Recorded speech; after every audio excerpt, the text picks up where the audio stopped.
Okay, we have officially started. This is session 4, and I like seeing that Melissa has her book ready and everything is ready to go. Um, so now with session 4, what's happening is we're diving into part 2 of the book, and part 2 of the book is very simple, very straightforward. You do not need me to go through it. So what we are going to do today is we're going to try to get through chapter 4 and 5, which are the pistol and the handstand push-up. And what we're going to do in going through the pistol and the handstand push-up is just to address a few stories, a few concepts that I want you to keep in mind as you navigate the content yourself. And then we'll see what comes up as we start to kind of go through the pages. So I'm just going to open up the book right here so we can all see.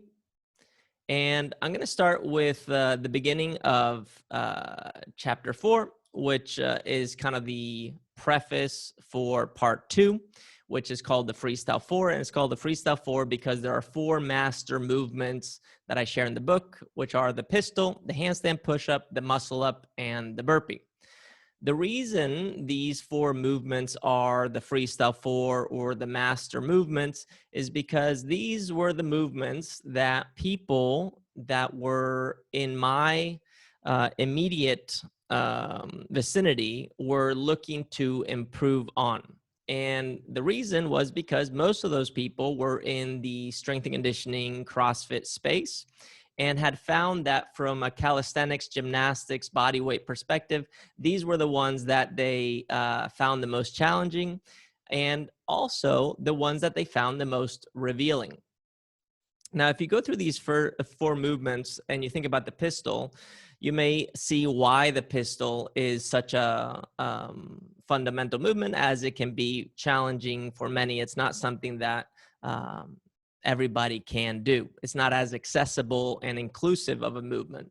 If you think about the handstand push-up, especially if you think about it freestanding, meaning in the middle of a room, there's not a lot of people that can do this. It's a small percentage of the population who has that movement ability. So you can see that, okay, this is something that can be really challenging and thus must be addressed. And then we have the elusive muscle up, which is amongst the 4 movements, the one that can be the most accessible, more than a pistol even, but happens to contain a few nuanced aspects to it, biomechanically speaking, that gets in people's way. And funny enough, the muscle up, which is our ability to get over an obstacle, is the one that also resonates the most with what it looks like to progress, not only in fitness and in sport, but also in life. So there are a lot of analogies there.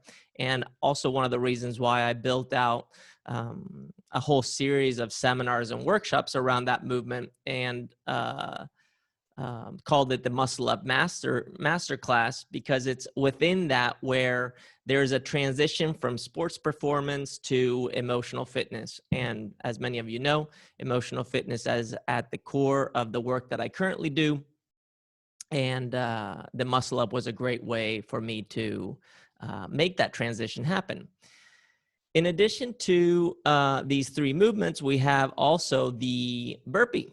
And the burpee, if you look at it and you compare it to the pistol, the handstand push-up, and the muscle-up, you may think, well, isn't the burpee the one movement everybody can really do? Isn't the burpee the most basic movement? Isn't the burpee the one that we program when we don't know what to program, or when we we want to give them something to do that's going to push them in a way that simply adds to the stress that we're maybe trying to elicit through a program? Isn't the burpee the thing that we do if somebody's late for class? Isn't the burpee the thing that we do when it's somebody's birthday and we want to celebrate them? Isn't the burpee so fundamental that it's almost something that we should ignore?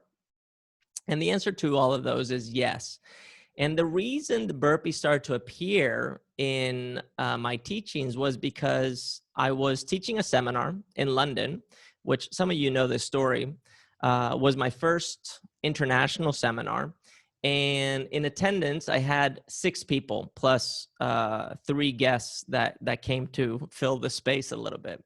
And this first international seminar was a seminar that I taught, and I actually had to pay to teach it because I of course went over in my expenses as I got no ticket sales.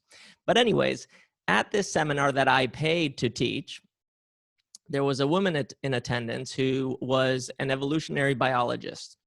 And she, at the end of the seminar, asked me during the Q&A why I didn't teach the burpee.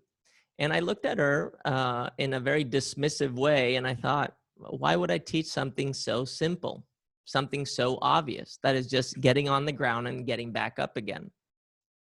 And she said, it's in the foundation where you find the solutions to the most complex problems. That's why I'm asking. And that, of course, threw me off a little bit, but led me to a place where this quote that I start this part with, part 2 in the book, which is master the basics and you'll become, or you'll be a master at the most advanced movements, really started to crystallize for me. So the burpee, which we're not going to address today, is actually a combination of the pistol, of the handstand push-up, and of the muscle up. And in our session 5, we will be addressing that and the importance of it. And hopefully then I'll be able to bring all the pieces together in a way that makes sense.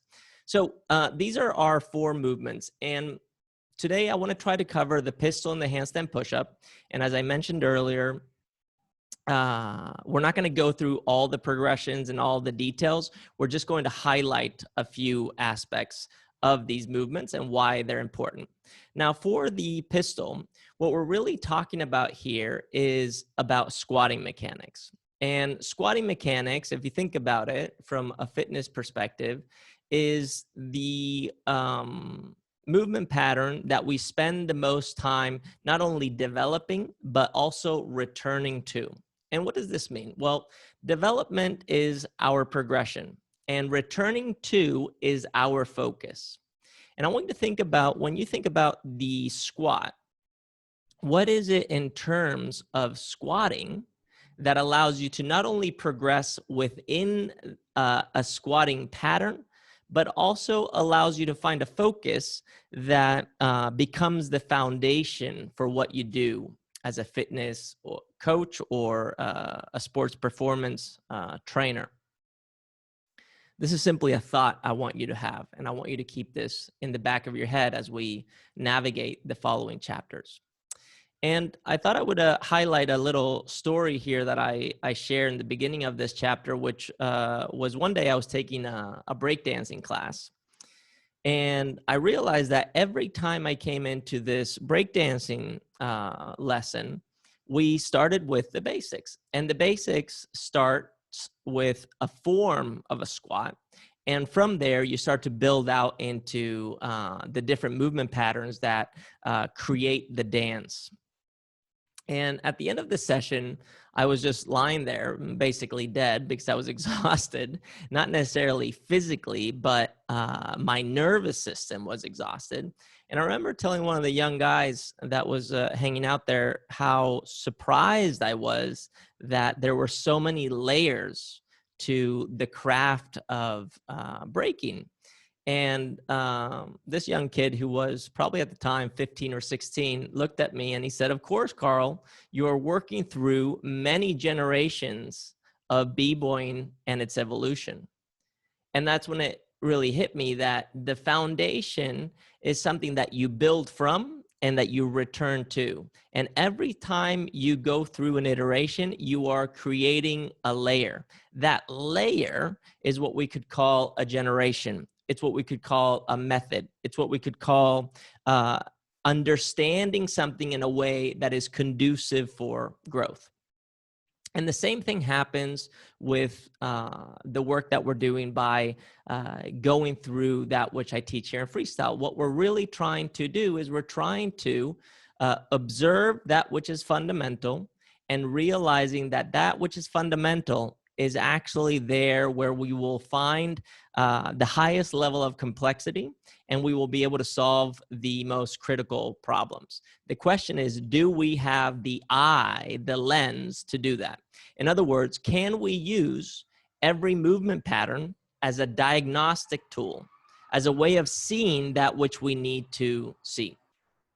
And that's where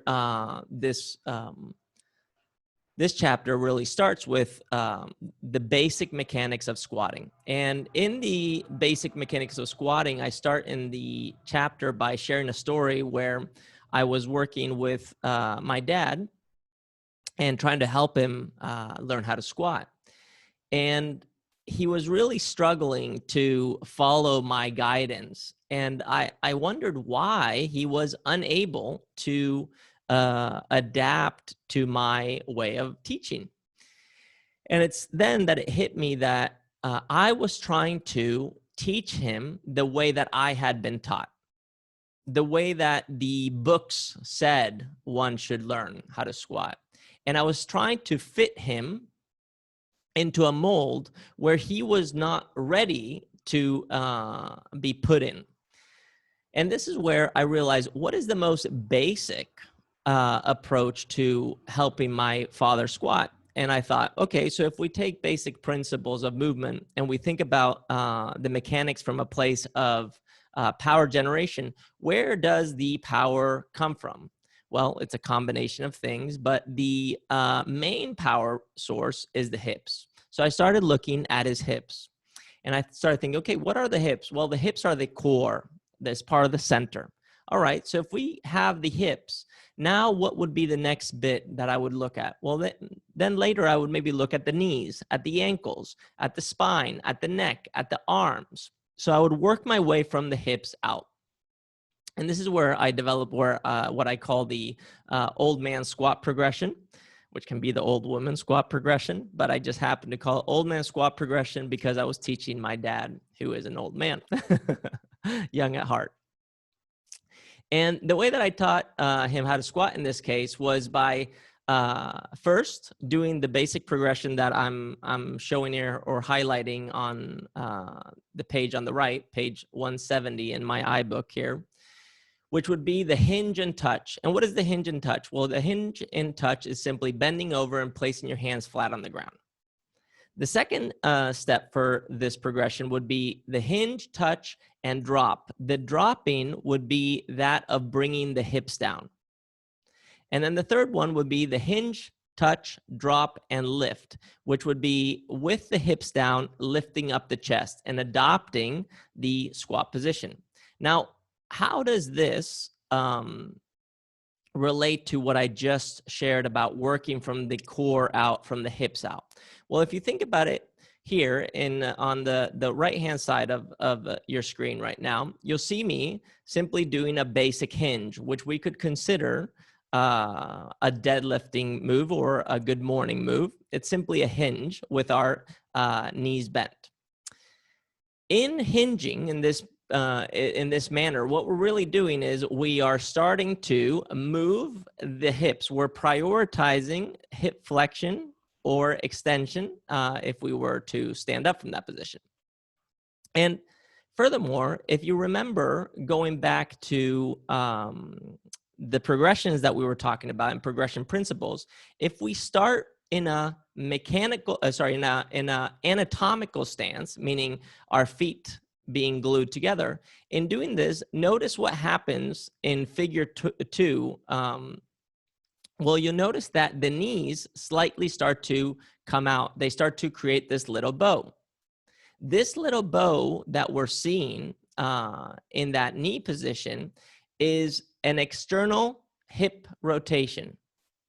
Now, what is external hip rotation? Well, it is part of our progression principles. Remember that part of creating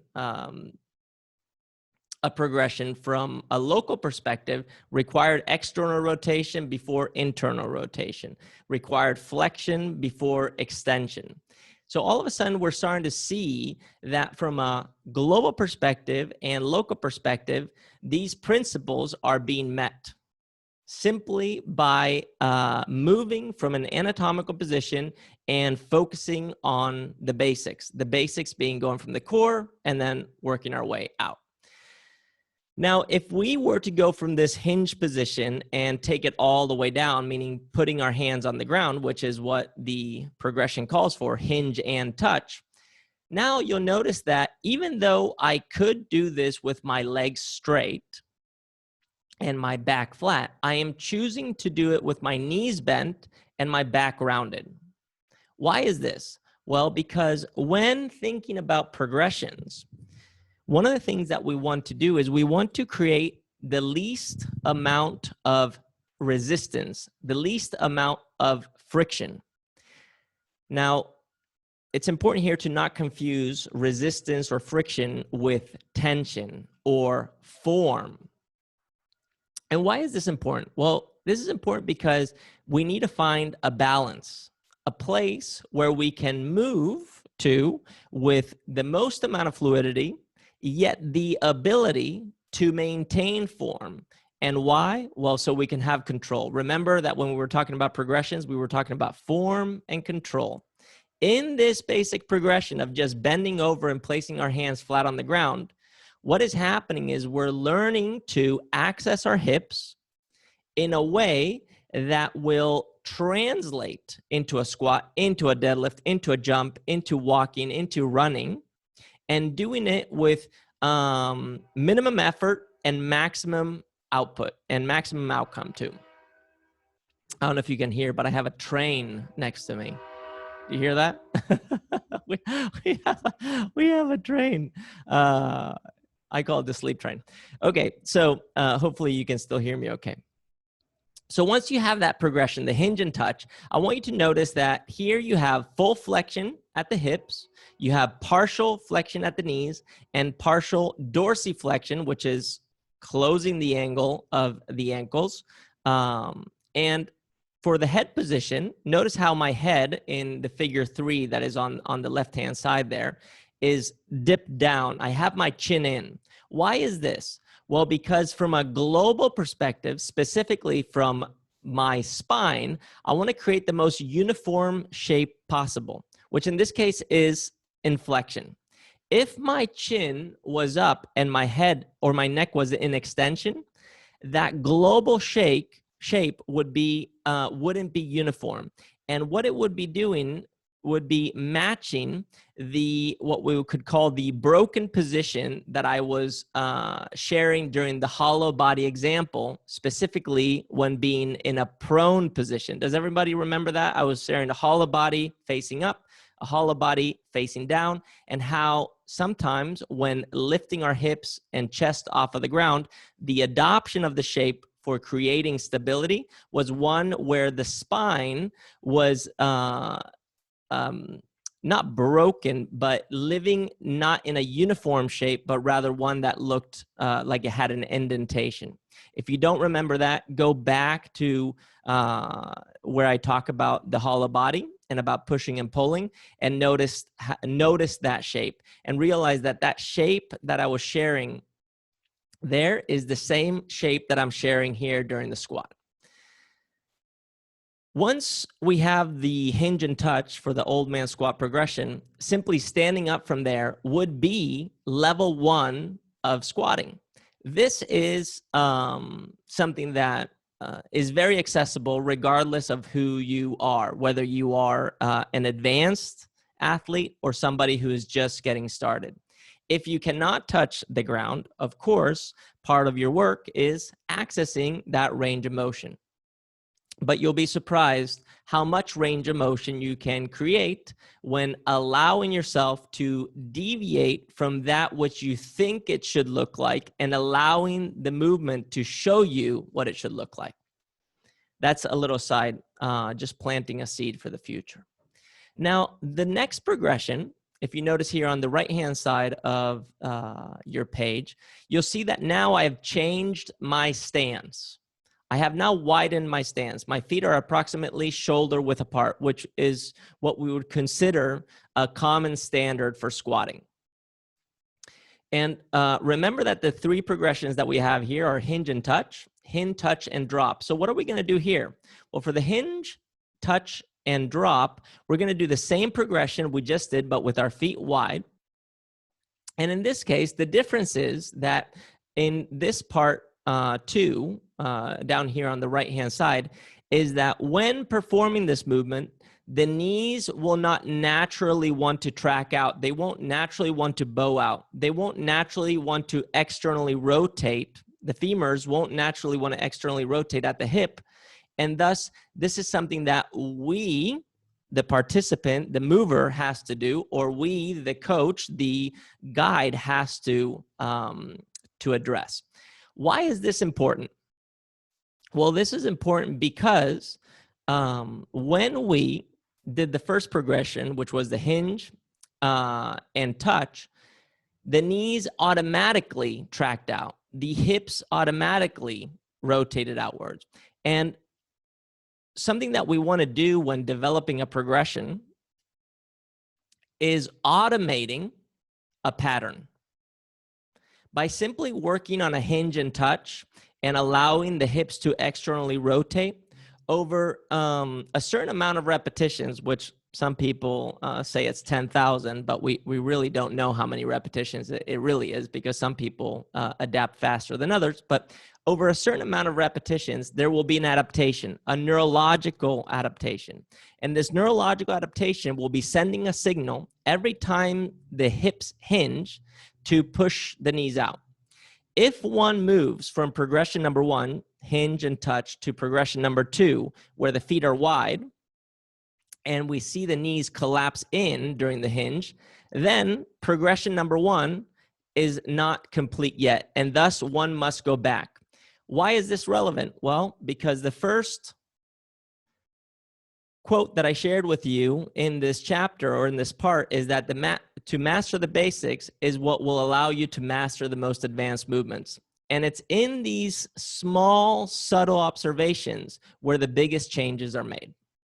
Now, when we have somebody capable of hinging in this way, where they can hinge and reach for the ground without the knees collapsing in, which, by the way, knees collapsing in is not a bad thing if you have control over it, and that's something that we can talk about in the future. But in this case, for the most fundamental, most transferable progression, we want to see the knees out. Once you have the hinge and you got the reach, the same shapes will be adopted, where the spine is slightly flexed, the hip is in full flexion, the knee is in partial flexion, and the ankles are in partial dorsiflexion.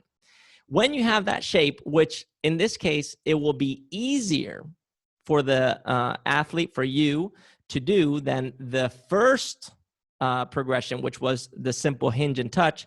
And the reason being it will be easier is because with your feet wider, you have two things. One, a shorter range of motion to cover when you're bending over, because simply by widening your stance, you're bringing your center of mass down. You're making yourself a little shorter. And two, if you remember in progression principles, less points of contact, the more freedom you have. And with more freedom, more ranges of motion. In this case, feet wider apart is more freedom from a physiological standpoint, from a muscular standpoint, from a joint standpoint. And thus, you'll have more space to move through. If this is going over your head like this, don't worry, because that means that you have to read the book, okay? You're going to have to go back, and then we're going to have to address this several times. But regardless, once you have the hinge and touch, now comes the third part of this progression, which is the drop. Why do we care about the drop? Well, if you look at the right-hand side here at the top, you'll see my hips coming all the way down. And I want you to notice that the hips have remained in full flexion. Check out this picture. Do you see how the hips are in full flexion here? They're fully closed. When I have dropped down, the hips never change position. They remain closed the whole time. The difference is, watch what's happening with the knee in relationship to the foot. Look how the shin here is relatively vertical. It's maybe at a 5 to 7 degree angle pointing in this direction to the right. Now watch what happens when I drop. The knee now is leaning forward. Sorry, the shin now is leaning forward and the knee is further forward in relationship to the foot. What are we seeing here? Well, we're seeing two things. One, we're seeing how well do we have access to full knee flexion, which is something that we need in order to squat. Furthermore, what we're seeing is that the range of motion at ankle level is the most influential part in being able to get into this shape. Usually, what happens is that most people have the ability to reach full extension and flexion of the knee, but it's at hip level or ankle level where they struggle. And this is a quick aside. Anytime that you are watching movement or diagnosing movement or using a progression to figure out where you want to go next, I want you to notice that the tightness, the limited ranges of motion at joint level, meaning at ankle, knee, hip, shoulder, elbow, wrist, tends to jump a joint. What does this mean? This means that if your ankles are stiff, your knees are loose. If your knees are loose, your hips are stiff. If your hips are stiff, your shoulders tend to be stiff. If your shoulders are stiff, your elbows tend to be loose, and thus your wrists tend to be tight. You jump a joint. Realizing that jumping a joint is part of a pattern is something that will allow you to establish at a micro level, at a local level, accessory work. And the accessory work is something we're going to talk about on session 6 of the Freestyle Plus series here. So now once we have the hinge, touch, and drop, the only thing we have to do in order to convert this into a squat is stand up from that position. And if you notice by now, what we have done is we've really deviated from the standardized mechanics that you may learn when it comes to squatting, when you maybe attend a CrossFit level 1 or you go through a standardized fitness program or regime. This is not a method. What I'm sharing here is an exploration. And it's an exploration that is very natural in its progression. And we can talk about or remember what that meant a little bit later. But remember that there were 3 types of progressions. You had the natural, the formal, and then you had the creative. This right here is the product of a natural progression. A natural progression that comes from a place of creativity. Remember that creative progressions and natural progressions meet. It's kind of circular. And in this case, it comes from me trying to explore how can I give my father access to a squatting shape that is translatable into not only a better life for his daily lifestyle, but also something that would translate into picking up a barbell, groceries, or anything else. So how can we take this exploration and turn it into something that is closer to the standard that is being taught in the fitness scene? Well, that's where the third part of this progression comes in, which is hinge, touch, the fourth part, hinge, touch, drop, and lift. What is the lifting? It's simply what you can see right here in figure 5, lifting one's chest up. And what are we doing by lifting the chest up? And in this case, I'm exaggerating it by bringing the arms up. Well, we're bringing the spine into a neutral shape. And this neutral shape, although if you are just thinking about it right now, fits the narrative of squatting mechanics with a barbell, it also fits what we started with, which was standing tall. We started with our spine in a neutral position. Thus, it is important to learn how to finish with our spine in a neutral position. And why is this important? Well, because when one is able to start and finish with the same standards, with the same biomechanical positions, one is showcasing not only resilience, but a sense of consistency. And this consistency being that which makes you more efficient and more effective. Now, something that you will realize is that when squatting in this way, where you're doing the old man squat progression, is that you're starting to create a flow.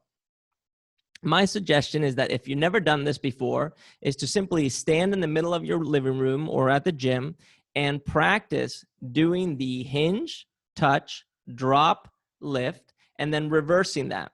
And noticing how at first you may be a little robotic. But after 10, 20 repetitions, starting to feel that there's a pattern starting to build. And this pattern is coming from the hips, it's moving into the spine, and it's moving into the legs. And it's slowly, as you're moving through it, starting to create what you would consider a mechanically sound squat. And what is a mechanically sound squat? Well, it's one that is the most translatable. But it comes from a place, in this case, of softness. We're trying to squat in the most soft manner possible. Now, really quickly, one of the ways that you can progress through this is by addressing the transition position. In this case, I talk about adding stability in the transition position, which goes back to our progression principles of adding stability. More points of contact, more stability. So box squatting. You can do the old man squat with a box. This is something that even if you are my father, who is somebody who is more of a novice when it comes to fitness, or somebody who is advanced in the practice, can really benefit, as it allows you to see certain aspects that are missing. Now, something that's interesting here is I call this one the tired man box squat, is that you can perform the same old man squat, but using your hands. You can place your hands on your thighs, as you can see in figure 1 here, and then use your arms by adopting this little dip shape that I show in the figure 2 to assist in pressing away from the ground. Something that is interesting, and I'm getting ahead of myself here, is that if you actually pay attention to that pattern where you are leaning forward, getting into a dip, and then pressing away, is also the transition of the muscle up. Squatting makes your muscle up better. Learning how to muscle up can teach you the most fundamental movement patterns within a squat. This is where the foundation goes across, intersects with all movement patterns. So it doesn't matter if you're learning how to squat or do a muscle up, it all carries the same mechanics. And the reason is because you only have one body, and that one body expresses itself in an infinite number of ways. Anyways, the tired man box squat can be a great way of scaling even further back. But remember that scaling back, a regression, is actually a progression. In addition to box squatting, you can use external loads. In this case, I'm using a plate. Now, why am I sharing this progression? Well, I'm sharing this progression because when you use an external load, especially one that goes in front of you, you are creating a new combined center of mass. What is a combined center of mass? Well, it's the center of mass that you are creating in combination with the weight. And if you look at the plate that I'm holding outside in front of me, what I'm doing is I'm shifting my center of mass forward. My center of mass is leaving where it usually is placed, which is around my belly or around the hips, and now outside of my body. It's slightly in front of me. And what does this allow me to do? Well, this allows me to perform a squat without covering the same amount of range of motion within the ankles, and thus make it a little bit more accessible. In other words, when holding a plate in front of me, it requires less dorsiflexion, which is closing of the ankle, as I squat down. And why is this interesting? Well, because most of us struggle with some sort of ankle range of motion.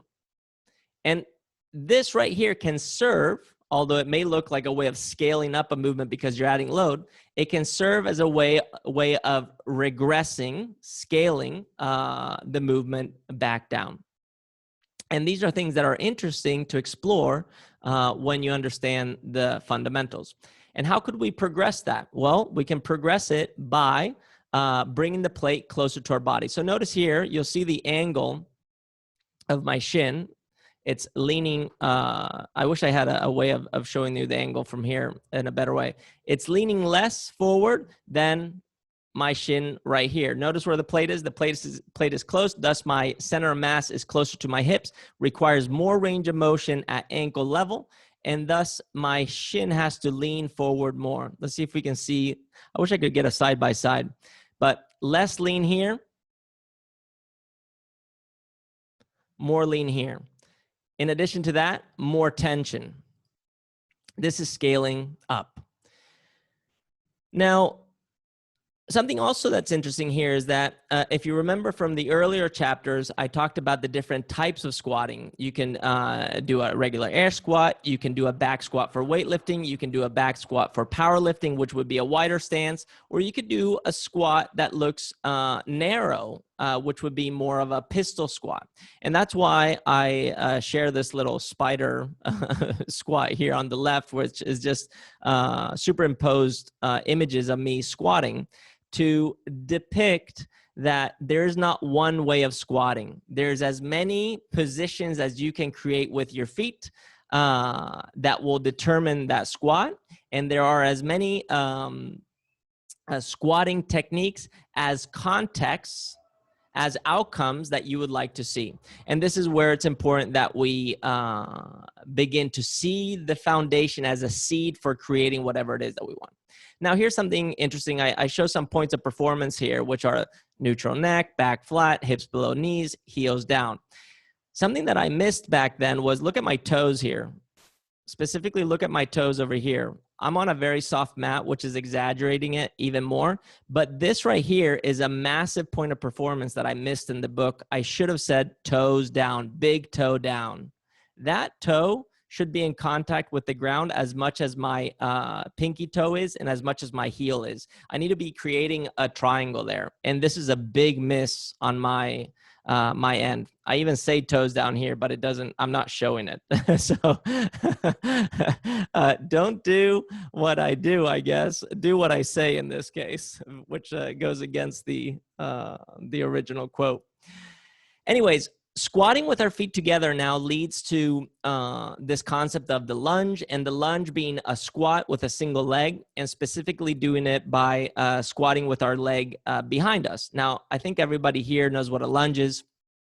So why do I want to share this progression? Well, I want to share this progression of the lunge because this progression of the lunge leads into loading up the front leg, the leg that we're lunging with, in a way that will take us closer to being able to perform a pistol. And the progression here is flexed foot, pointed toe, knee. What is this progression? Well, it's first performing a lunge just the way that you would perform a regular lunge, which in this case, I'm exaggerating. Look how far forward I'm leaning. And I'm going to explain why I'm doing this. One is because I'm exaggerating hinging, which we learned in the old man squat. And two, in gymnastics, this type of lunge where we maintain a straight line from the head to the toe is that which translates into kicking up to a handstand. And kicking up to a handstand is something that we will see in the next chapter and in the accessory chapter. So this is your regular lunge. It's just standing up. And why is it called flex foot? Well, because the back foot, notice here, is flexed. Now, the next progression is toe pointed. And what is this? Well, it's the following. It's performing a lunge, but with our toe in a pointed position. If you perform a lunge with your toe in this pointed position, you will notice that on the way up, you won't have as much pushing off of the ground. Thus, the load on the front leg will be greater. What is this doing? Well, it's progressing us into what would be considered a single leg squat, and a single leg squat being a pistol. And that's where the third progression comes into play, which is performing a lunge, but now at the bottom of the lunge, instead of just having our toe pointed, it's picking our toe off of the ground. Picking our toe off of the ground and trying to stand up from there does the following. It has us lean forward even more and send the knee over our toes much more as well. And why is this? Well, because in this case, our base of support has changed to just the foot, and thus the center of mass has to be displaced forward in order to find a balance. And remember that balance is part of one of our progression principles. And I'll just take it back here for a second so you can see. When we perform a lunge in this shape, what is happening is that our base of support goes from our back foot to our front foot. Thus, we can keep our center of mass right on the center to hold balance. And when I'm moving towards standing up out of that lunge, I can shift my center of mass forward, but I still have the back leg supporting me. When I am performing a lunge with my knee on the ground and not the toe, first and foremost, notice that the base support has become smaller. And as soon as I start to try to stand up, what is happening? My knee is coming off the ground, and thus my center of mass now is way smaller. The acceleration of load is way greater. If you're able to see this to some degree, then you are going to be ahead of the game when it comes to seeing squatting from the old man squat progression into pistol squatting in a way that is not only going to allow you to perform the movement, or those who you guide to perform the movement, but add a ton of value when it comes to injury prevention, injury recovery, accessory work, and more. Now, one thing that I didn't share earlier is that anytime we are earlier during this progression of the lunge is anytime that we are standing on one leg, we are loaded off axis. We are loaded off the midline. And when we are loaded off the midline, the same thing that happened when we were doing the hang test that I talked about last week occurs here, which is that there's a rotational component. And when we perform a lunge, in order to maintain stability in the knee in relationship to the foot, I must resist rotation.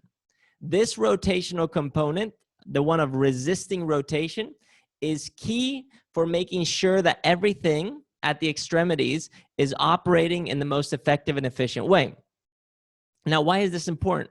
Well, because if you go back to the progression principles, remember that we talked about global over local, meaning from the midline over the joints, in terms of progressions of focus, and how rotational components come at the very end of these progressions. But when we can see them from the midline, we can also see them impact the extremities.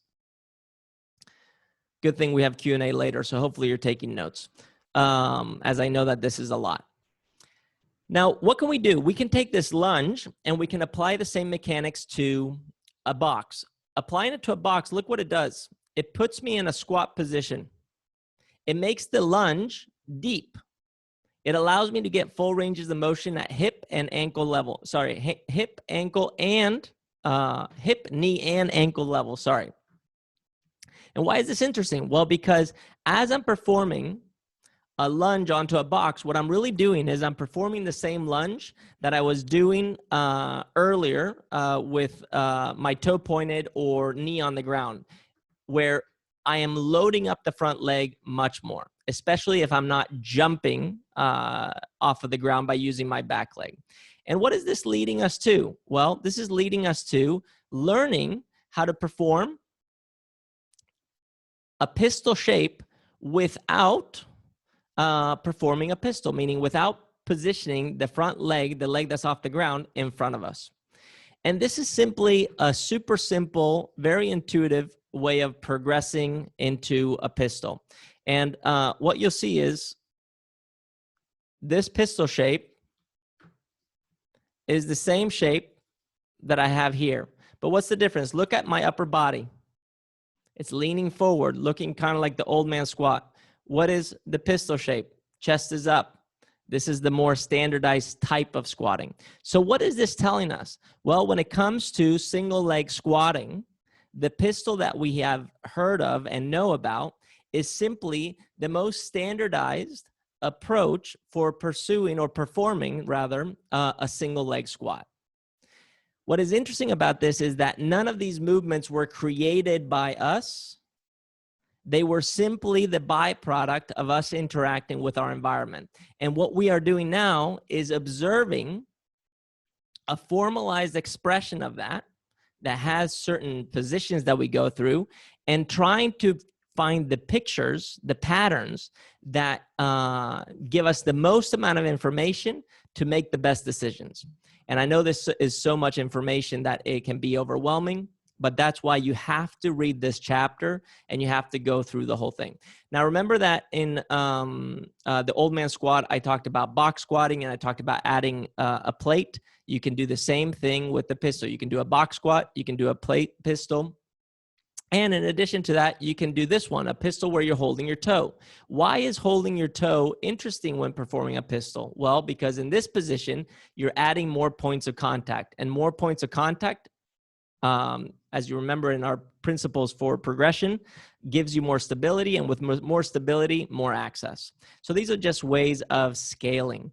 And then in addition to these points of performance within the pistol and these different ways of scaling a pistol, you can add momentum. And what is momentum? Well, momentum is this. It's performing a candlestick roll, which is simply squatting down, which kind of looks like the old man squat, allowing your hips to go all the way to the ground, rolling onto your back, and then rolling forward again. This momentum, which is what we call a candlestick roll, is what will allow you to perform a kipping pistol. And a kipping pistol is simply a dynamic variation of the movement.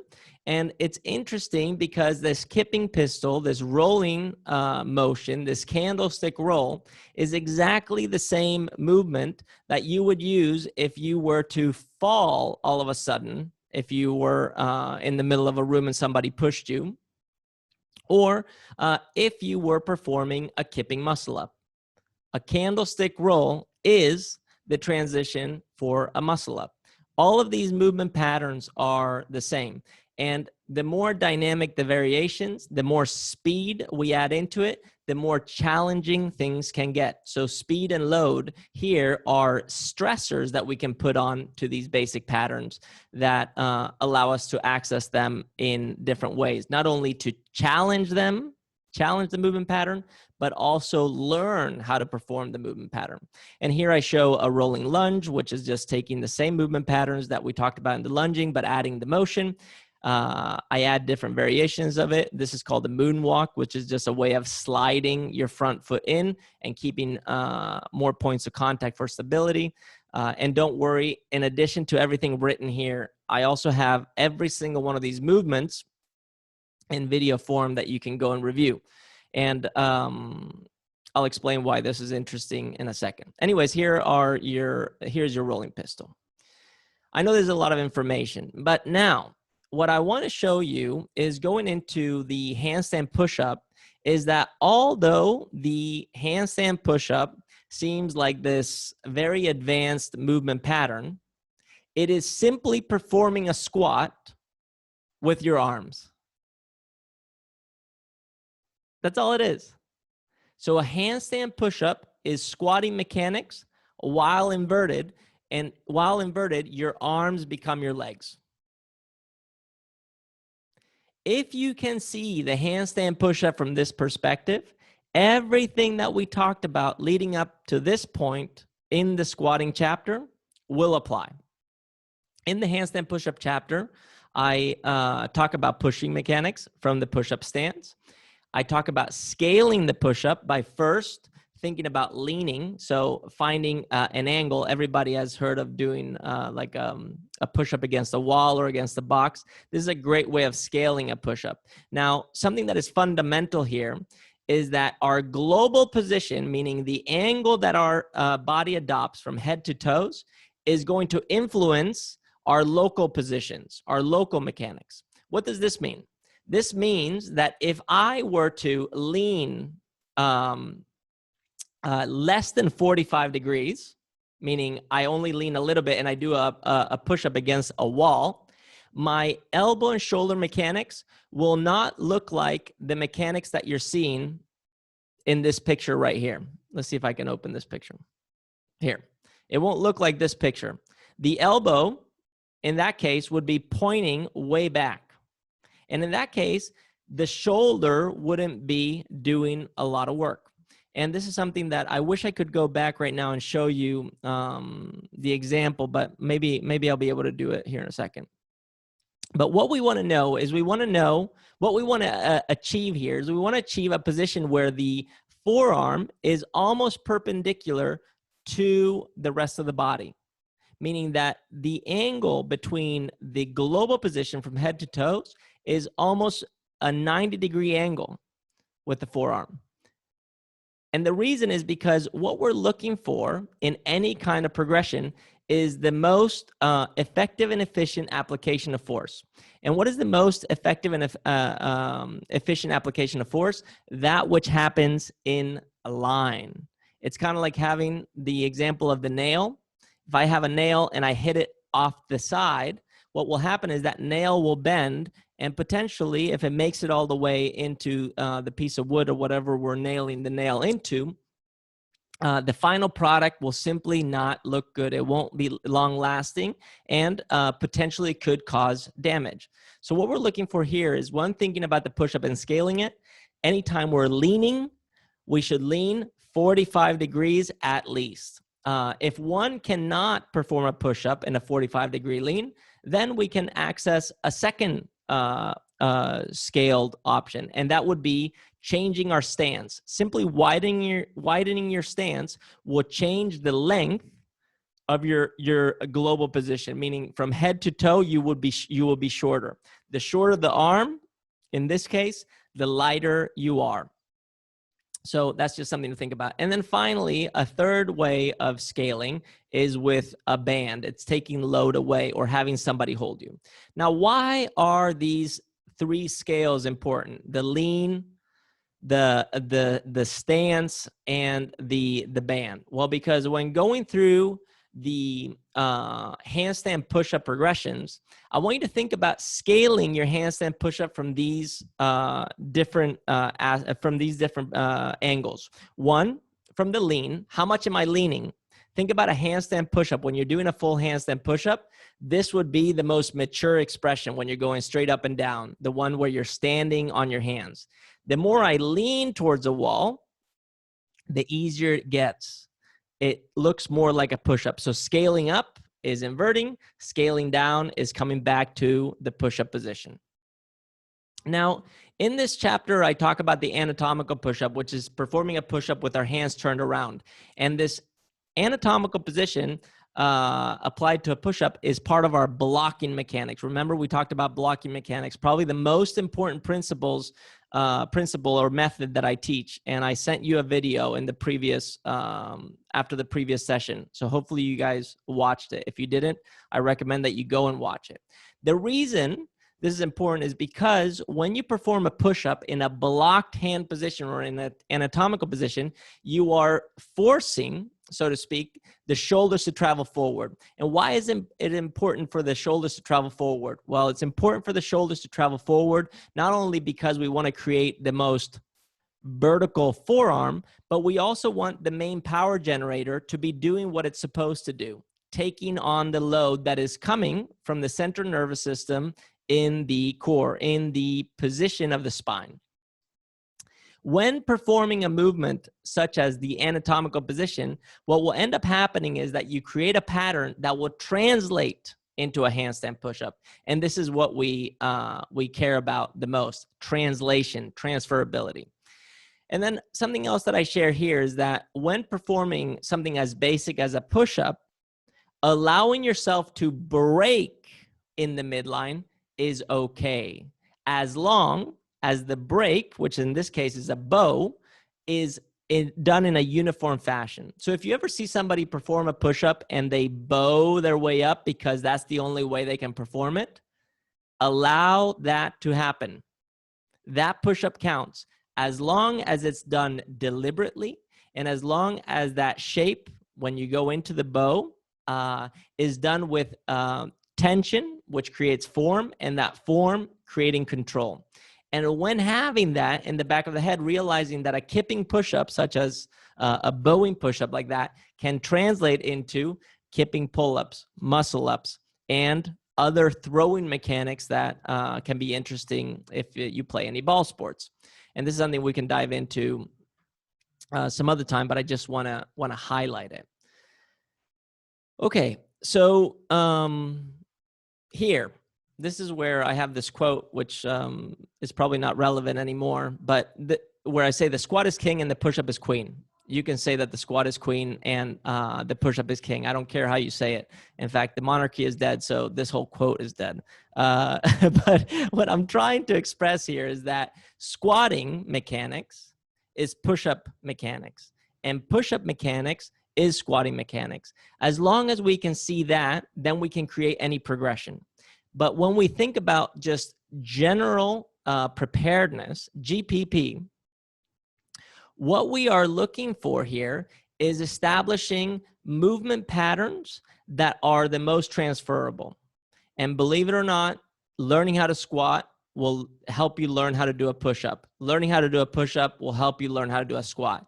When you can see those two worlds start to collide, you start to open yourself up to something very magical.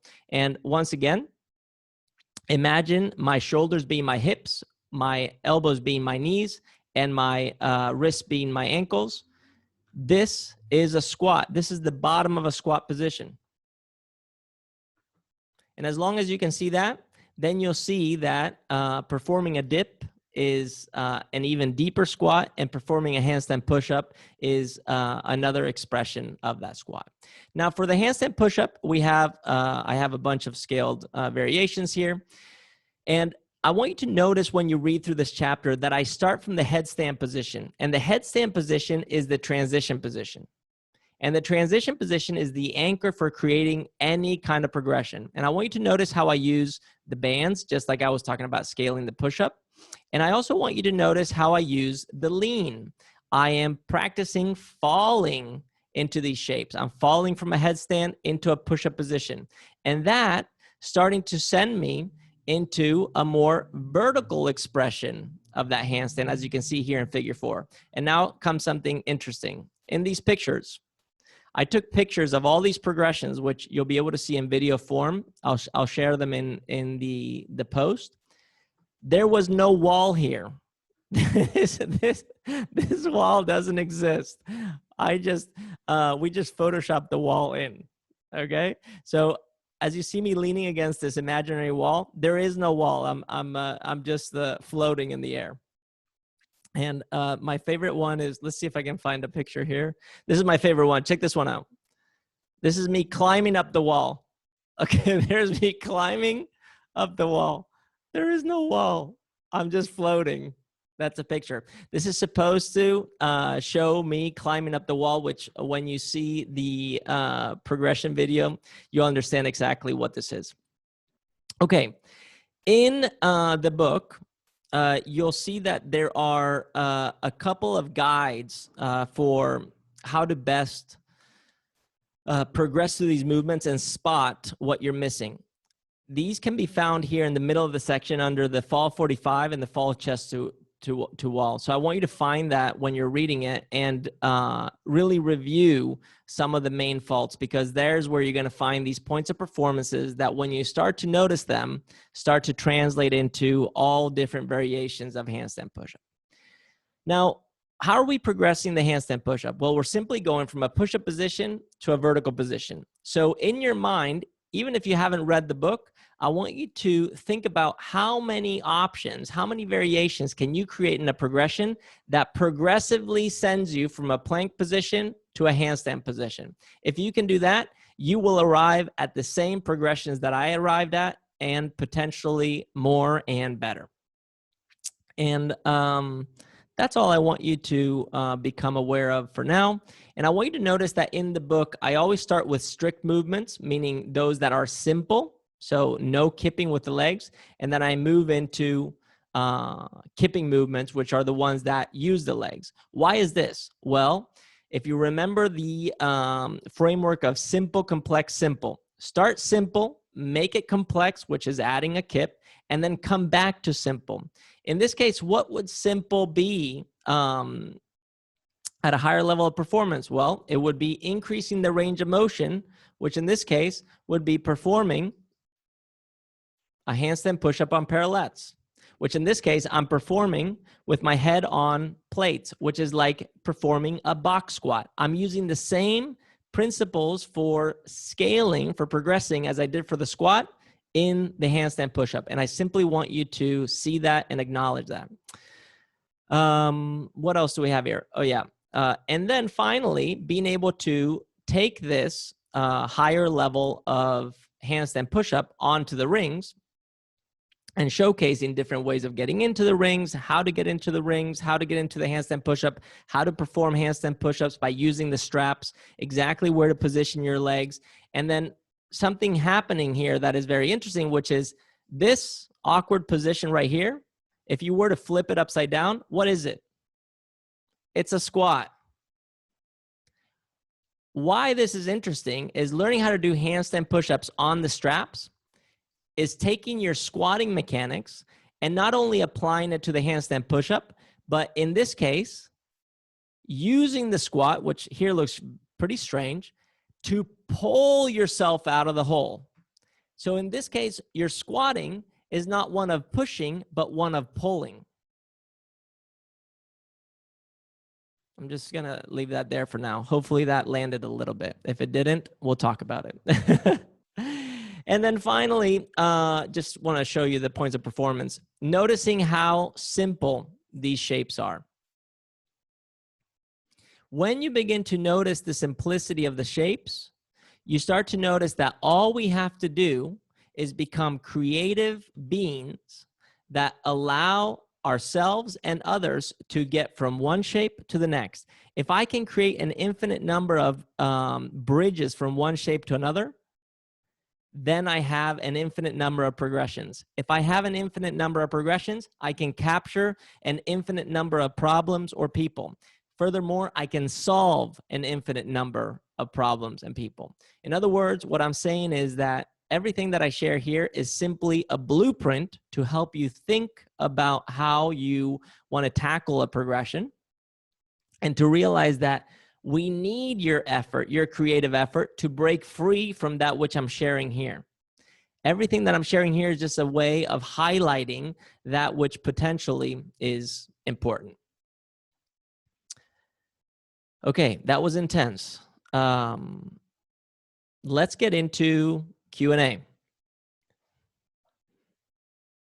Does anybody have any questions? Any questions from last week or any questions from today?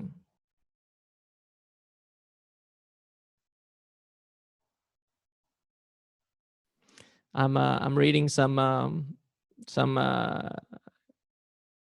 comments here. Let's see. Sarah says, thank you for sharing all of this knowledge with us. So much aha, ahos. Ahs and ohs. Okay, fantastic. Sarah says, okay, want to become a gymnast now. What a nice making sense origami progression. Love it. I'm happy for all the training partners. Great. I'm glad this resonates. This is not easy stuff. This is a lot of stuff. This is not something that you do in 6 sessions. This is not something that you just read once and get it. This is something that you have to go and explore. So as there are no questions right now, because probably a lot of this is still landing, it was very fast, it's a lot.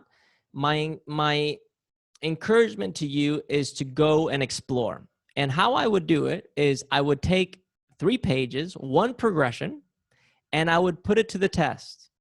I would apply it to working with a client or with yourself.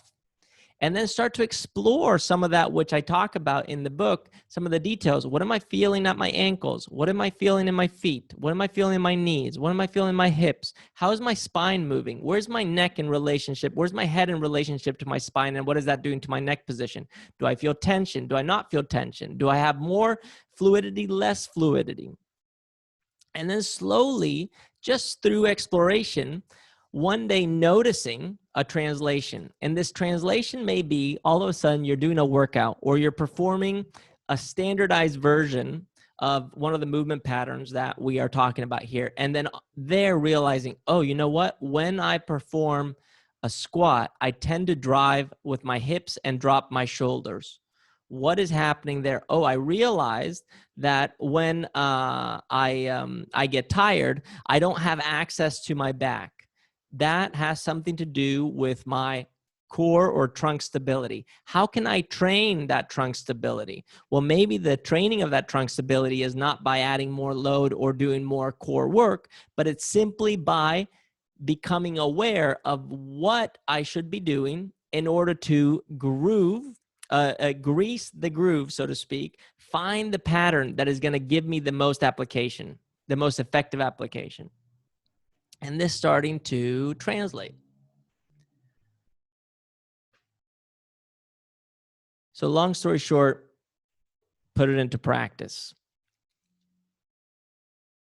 Okay, no more questions coming in.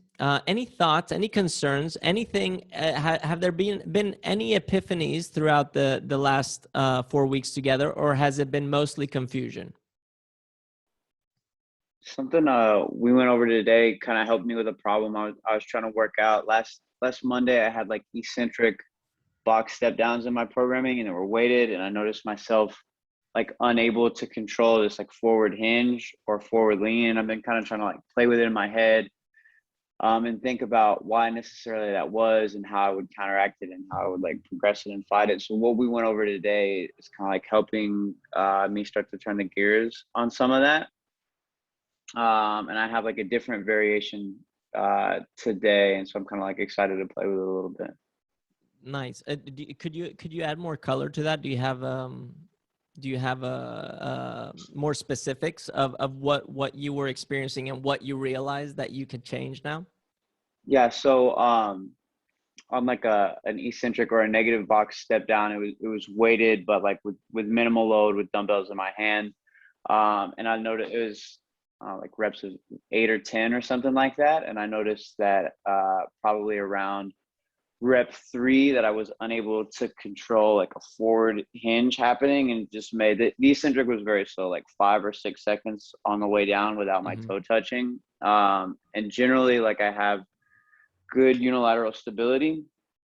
And so I was concerned, and I kept trying to fight for like a chest up position, and it wasn't happening. And now I see that was just like I believe that was my body compensating to make the movement easier, especially at like such a slow tempo down. Mm-hmm. Yeah, very interesting. So something to think about here, which is interesting, is that if you go back to the progression principles, external rotation before internal rotation. When working on the concentric phase going up, external rotation tends to take precedence over internal rotation. So something that may be happening in the eccentric phase, which is you going down, is that there may be a slight lack of internal rotation, not only the ability to get into internal rotation, but stabilizing the internal rotation. So it'd be interesting if you have any drills for exploring your internal rotation at hip level to see if you're stiff in those areas, and see what happens if you approach your step down and working on the eccentric with prefacing it with a little internal rotation at hip level before going into it. That's cool. That makes sense. And I will say that, like, in split squats and other movements like that where my back leg is behind me, that I have trouble with like anti-rotational capability. I have trouble not twisting a little bit. So I bet that's part of the issue. Okay, great. So and this is another thing that may just go over everybody's head for now, but when you are standing on one leg, even if you are trying to externally rotate your femur or by accessing the butt that way, the relative position of the femur to the hip is actually more internally rotated than external rotation. Okay, so just if that just went over everybody's head, you don't have to show me on camera, but just do me a favor. If you stand up, if everybody just stands up, just stand up. And as you're standing up right now, just go ahead and squeeze your butt. So just squeeze your butt cheeks together. Great. You probably can do that with ease. Now go ahead and relax the butt and just show me a hinge. Just bend over like you're about to deadlift. So just hinge in the hips, bend over. And in that bent over position, try to squeeze your butt cheeks together. Can you? You probably can't. Okay. Now, why is this interesting? Well, this is interesting because squeezing your butt is simply a way of stabilizing the pelvis. Stabilizing the pelvis sets your pelvis in a neutral position that allows you to stack your spine. Stacking your spine in a more neutral position allows you to get more motor control, movement control. It sets your central nervous system up for better movement. So when you hinge in the hip, how do you stabilize the pelvis? Well, you have to squeeze the butt. How do you squeeze the butt? Well, squeezing the butt in that position, in the hinge position, only happens by externally rotating the hips. How do we know this? Well, we know this because the glutes do two things. One, they extend the hips, something that when you're hinged, you're not doing, you're not an extension. And two, it externally rotates, squeezing the glutes externally rotate the femur. So externally rotating the femur when you are bent over is the way that you squeeze your butt. So I'm sharing this because when we know that external rotation at the femur, when in a hinge position, is us squeezing our butt, being able to translate that into creating stability and motion is going to be key. Furthermore, if I take that into something that is unilaterally loaded, meaning standing on one leg, I have to, for one, bring my center of mass closer to that base support, meaning now I'm walking on a beam, basically. And in order to do that in a way that I can apply force, I need to rotate into it. I need to resist rotation. I need to place my opposite shoulder on top of that hip. When I do that, how do I externally rotate my hip? I can't. Thus, the internal rotation of the hip, this is where it gets complicated, has to come in order to access a more pure flexion of the hip and thus being able to squeeze that glute. It's just like, it's a lot. I would have to show you with a little dummy or with stick figures or with a person. But this is something that we can do in person next time we see each other. And I can showcase a few examples that could help highlight that. But hopefully some of that made sense. And if it did, then we're moving in the right direction. Any other questions? Okay. Marilena is good. Campbell, you're good.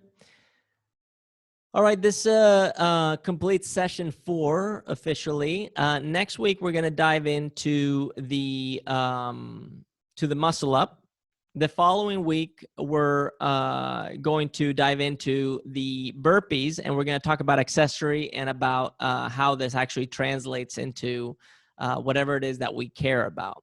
And as we have now made it past the halfway mark, I wanted to simply acknowledge that I understand that this format is potentially not the best for sharing this information. And one reason is because there's so much to cover that we are only skimming the surface. So this will happen again in a different way. And I don't know what that will be, but we're going to go to completion.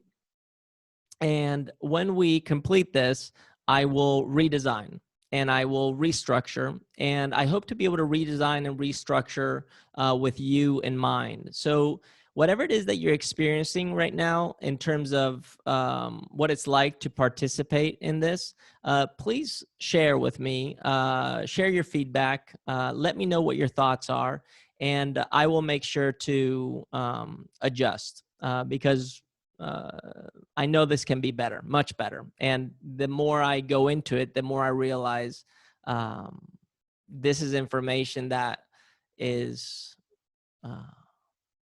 very complex and challenging to share in this through this medium. Okay. Much love, everybody. Thank you for being here. And I'll post up on the community here soon, and I'll add in a lot of those progression videos.